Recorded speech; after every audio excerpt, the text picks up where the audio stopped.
চিড়া দিয়ে তৈরি রেসিপি যদি বাচ্চার ওজন বৃদ্ধি করতে পারে আর মেধাশক্তি বৃদ্ধি করে, তাহলে কিন্তু বলবো অবশ্যই একবার এই রেসিপিটি ট্রাই করবেন।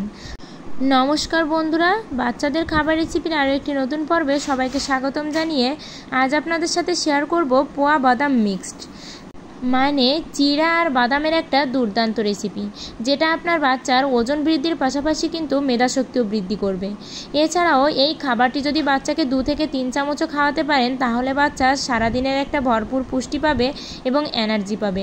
বাচ্চার পুষ্টি নিয়ে মায়েদের মাথায় আর কোনো চিন্তাই থাকবে না। এমনটা নয় যে বাচ্চাকে যে খাবারটি তৈরি করবেন তার পুরোটাই খেতে হবে। এমন রেসিপি তৈরি করতে হবে যাতে বাচ্চা অল্প খেলেও অধিক পুষ্টি পায়। তাহলে চলুন কথা না বলে চলে যাই মূল রেসিপিতে। শুরুতে আমি এখানে চিড়াগুলো ভিজিয়ে রেখেছি। শুরুতে ধুয়ে ভিজিয়ে রেখেছি, তারপরেও দেখুন অনেকটা ঘোলা জল বেরিয়েছে। এটাকে এবার ভালো করে ধোবো, ততক্ষণই ধুয়ে নেব যতক্ষণ না পর্যন্ত এটা দিয়ে একদম পরিষ্কার জলটা বের হয়। এখানে আমি চিড়াগুলোকে ধুয়ে একদম পরিষ্কার জল বের করে ফেলেছি, আর এ পর্যায়ে আমি এখানে ভিজিয়েই রাখবো। আর এদিকে আমি শুরুতে কিন্তু বাদামটাকে ভেজে খোসাটা ছাড়িয়ে এভাবে আধো ভাঙা করে নিয়েছি। যেহেতু আমার বাচ্চা একটু বড়, তাই কিন্তু আমি এভাবে নিয়েছি। আপনারা যদি ছোট বয়সী বাচ্চাদেরকে খাওয়াতে চান, তখন এটাকে ভালো করে একদম গুঁড়ি করে নেবেন, তাহলে বাচ্চাদের খেতে গেলে কোনো প্রবলেমই হবে না। আমি এখানে শুধু চীনাবাদামটাই নিয়েছি, আর নিয়েছি কাঠবাদাম। আপনারা চাইলে চীনাবাদাম কাঠবাদামের পাশাপাশি কিন্তু কাজু বাদামটাও অ্যাড করতে পারেন। এছাড়াও আরও অনেক ধরনের বাদাম আছে, আপনারা সেগুলোও কিন্তু অ্যাড করতে পারেন। তবে ওগুলোর তো একটু দাম বেশি, সবার কেনার সামর্থ্য নেই, তাই বলবো চীনাবাদাম কাঠবাদাম এগুলো দিয়েই খাওয়াবেন।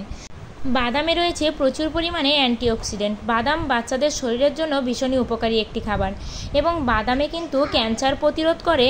আবার বাচ্চাদের ব্রেন ডেভেলপমেন্টে বাদামের গুরুত্ব অপরিসীম, মানে বলে শেষ করা যাবে না। তাই বলবো বাচ্চাদের খাবারে প্রায় সময় একটু বাদামের গুঁড়িটা অ্যাড করার চেষ্টা করবেন, তাহলে কিন্তু বাচ্চাদের মেধাশক্তি নিয়ে চিন্তাই থাকবে না। এখানে আমি দুধটাকে ভালো করে গরম করে নিয়েছি, আর এই গরম দুধের ভিতরে আমি ভিজিয়ে রাখা চিড়াগুলোকে দিয়ে দিয়েছি। এবার এটাকে ভালো করে নেড়ে চেড়ে আমি সেদ্ধ করে নেব। চিড়াটা যখন খুব ভালো করে সেদ্ধ হয়ে যাবে, তখন আমি এর ভিতরে দিয়ে দেব অল্প পরিমাণে চিনি। আর বাচ্চাদের খাবারে একটু লবণ চিনিটা কমই অ্যাড করবেন। যদি এই পোয়ার রেসিপিটি আপনারা 1 বছরের নিচের বয়সী বাচ্চাকে খাওয়াতে চান, তাহলে আমি অবশ্যই বলবো, যদি আপনার বাচ্চা গরুর দুধ খেতে পারে তাহলে গরুর দুধটা দিবেন, যদি না খেতে পারে তাহলে জল দিয়েই রেসিপিটা করবেন, এবং লবণ আর চিনি স্কিপ করে যাবেন।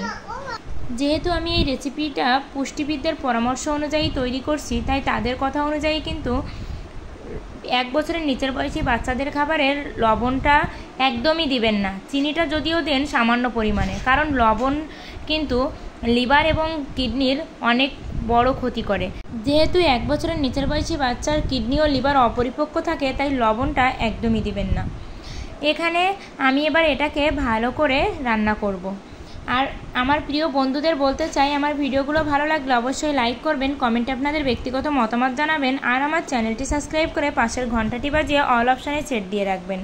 তাহলে আমি যখনই বাচ্চাদের জন্য এরকম নিত্য নতুন খাবার ভিডিও আপলোড করব, আপনাদের কাছে আগেই নোটিফিকেশান চলে যাবে, এবং আমি মনে করি আমার ভিডিওগুলো দেখলে আপনারা অনেক বেশি উপকৃত হবেন। তাই সবাই যাদের আমার মতো এরকম বাচ্চা আছে, তারা অবশ্যই আমার ভিডিওগুলো দেখবেন, সাপোর্ট করবেন, সবাই পাশে থাকবেন। এবার আমি এর ভিতরে বাদাম গুঁড়িটা দিয়ে দিলাম।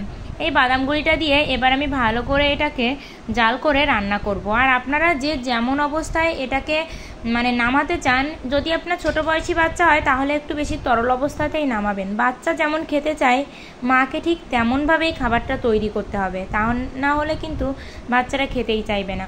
আর বিশেষ করে 1 বছরের উপরের বয়সী বাচ্চারা যখন একটু একটু বড় হয়, তখন না ওরা খাবারের প্রতি অনেকটা অনীহা প্রকাশ করে। ছোটোবেলায় তো না বুঝেই অনেক কিছু খায়, কিন্তু যখন একটু খাবারের টেস্টটা বুঝতে শেখে, তখন ওদের, আর যখন বাইরের খাবারটা ওরা পায়, দোকানের খাবারটা খেলে তো এরকম বানানো খাবারের প্রতি ওদের চাহিদাই থাকে না।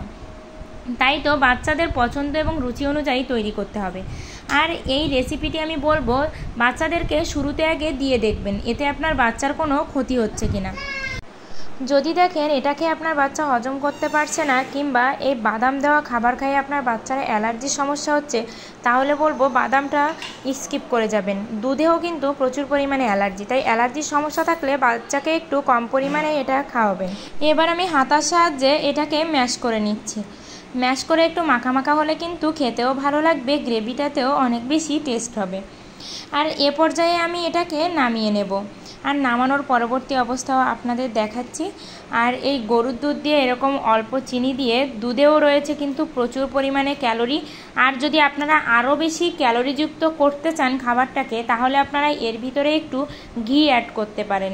ঘিটা দুধের ভিতরেও দিতে পারেন, আবার নামানোর পরেও কিন্তু আপনারা ঘিটা অ্যাড করতে পারেন। দেখুন দেখতে কতটা সুন্দর হয়েছে। এবং আমি যেহেতু আমার 1 বছরের উপরের বয়সী বাচ্চা, তাই কিন্তু আমি এখানে একটু চিনিটা দিয়েছি, হালকা মিষ্টি মিষ্টি হয়েছে, ভীষণই মজার হয়েছে খাবারটা। আপনারা অবশ্যই যাদের ছোট বাচ্চা আছে তারা আমার এই রেসিপিটি ট্রাই করবেন, আর এটা কেমন লেগেছে সেটাও অবশ্যই কমেন্ট করে আমাকে জানাবেন। আর আমার ভিডিওগুলো দেখে যদি আপনারা একটু উপকৃত হন, তাহলে অবশ্যই বলবো ভিডিওতে একটু কমেন্ট করবেন, ভিডিওতে একটু লাইক করবেন, আর সাবস্ক্রাইব করে পাশে থাকবেন।